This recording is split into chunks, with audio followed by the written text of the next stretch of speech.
What you can also do is easily add in fades inside of video clips while you're working with it in Shotcut. So for that, I'm going to go around, bring in a video clip right here. And as I bring it in, you can see that if I were to play this around, it just plays around normally right here.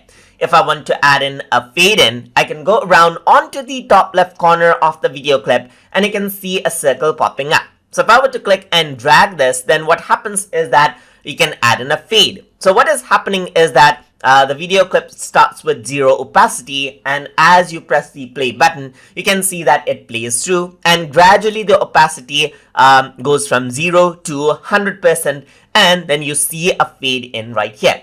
Similarly, you can go around onto the end and click and drag out the fade handles right here, and it fades out gradually, as you can see right here. So you can have this kind of effect to add in a gradual fade in and fade out in video clips.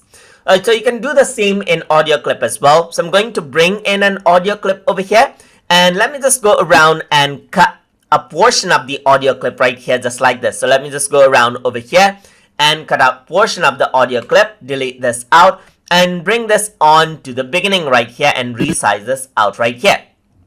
So once I do this and hit the play button, you can hear out the audio playing out abruptly, but if you were to go around and fade in right here, then what happens is that the volume gradually changes out. So if I were to go around on to the beginning right here and press the play button, you can hear the audio fades in. So you can go around and then play around at the end.